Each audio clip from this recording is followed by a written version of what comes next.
गत 2000 रु 2024 मध्य 24 वर्ष धरी विजु जनता दल शासन क्षमता अख्तियार कर सत किंतु बीजेडी गोटे नवीन पट्टनायक गोटे जदि मुझे गोटे एमती गोटे अवदान देशा को जहाँकि नकारात्मक इतिहास अलोड़ा पृष्ठा जे तेमे गोटे नेता सृष्टि कर पाइलनि। आंचलिक दल नहीं कि अतीत बहु विलुआ विचार होता कहीं फलप्रद हो पारि ना।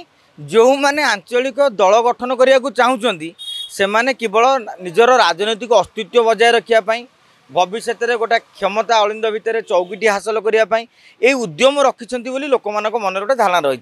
तेणु आउटडेटेड नेता एक्सपायर जाइथिबा नेता जो मानकर विजन को आउ लोके ग्रहण कर पारना जो मान ऊपर विश्वास कमी जाइए से भली नेता आंचलिक दल गठन पर उद्यम कले किसी लाभ हम ना।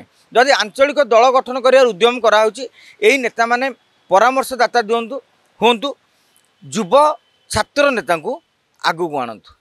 तुम कमिटी केवल उपदेष्टा रुहतु से आवाहक करके आगू को छाड़ू ताहले कौन गोटे भाइब्स तैयारी हम जे नाई ओडिशार युव छात्र नेता आगू को बाहर। आपण मैंने लक्ष्य करेंगे गत 2000 रु 2024 मध्य 24 वर्ष धरी विजु जनता दल शासन क्षमता अख्तियार कर सत किंतु बीजेडी गोटे नवीन पट्टनायक गोटे जदि मुझे गोटे एमती गोटे अवदान देशा को जहाँकि नकारात्मक इतिहास अलोड़ा पृष्ठा जे तेमे गोटे नेता सृष्टि कर पाइलनि।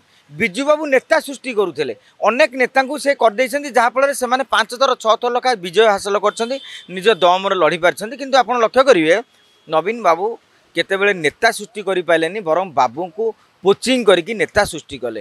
तेणु गोटे भ्याकुम रही ओडिशा राजनीति रे जे आगामी दिन में गोटे पीढ़ी जदि सृष्टि नहब ताहले आपण चिंता करंतुनि जे आज कौन होउछि आपण चिंता करंतु 10 वर्ष पर कौन हम। जदि आपंक आम भिडी भल लगा तेब आम चैनल को लाइक शेयर और सब्सक्राइब करने को जमा भी भूलु नहीं।